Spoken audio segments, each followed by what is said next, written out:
बिस्मिल्लाहिर्रहमानिर्रहीम। Welcome back my YouTube channel Nagina natural beauty में खुशामदीद करती हूँ। उम्मीद करती हूँ कि आप सभी लोग हंसते मुस्कुराते होंगे और इसी तरह हंसते मुस्कुराते रहें, खुशियाँ बखेरते रहें। तो आज की मेरी वीडियो का टॉपिक बहुत ही मज़ेदार है, बहुत ही अच्छा है। बहुत से लोगों की प्रॉब्लम होती है कि हमारी आंखों के नीचे डार्क सर्कल बन गए हैं, लाइन्स बन गए हैं, इनको कम कैसे करें, इनकी वजह से हम बूढ़े नज़र आ रहे हैं।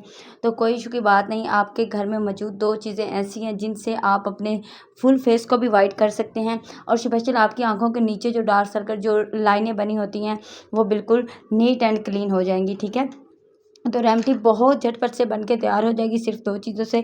सबसे पहले आपने ब्राउन शुगर लेनी है, हर घर में मौजूद होती है। ठीक है, ब्राउन शुगर के आपने 2 चम्मच ले लेने हैं। ठीक है, उसको आपने जो है, अगर मोटी हो तो उसको आपने छान लेना है बिल्कुल पीस के।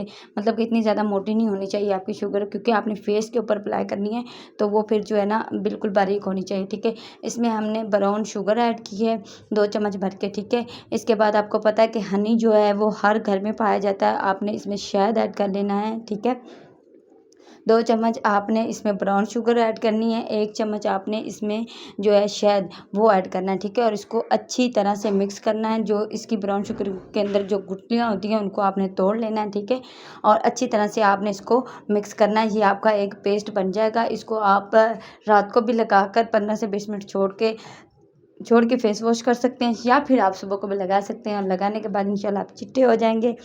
तो ये रेमेडी बहुत ही मज़ेदार है, आप इंशाल्लाह यूज़ करेंगे तो दुआ में मुझे याद रखेंगे। ठीक है, इसको आपने लगाना है, लगाकर आपने छोड़ देना है 15 से 20 मिनट। उसके बाद आपने अपने फेस को वॉश कर लेना है। ठीक है, उम्मीद करती हूँ आज की मेरी ये वीडियो भी आप लोगों को पसंद आई होगी। वीडियो अगर पसंद आए तो चैनल नेचुरल ब्यूटी को सब्सक्राइब करें, वीडियो को लाइक करें, बेल आइकन को प्रेस कर दें ताकि हर आने वाली न्यू वीडियो का नोटिफिकेशन आपको मिले।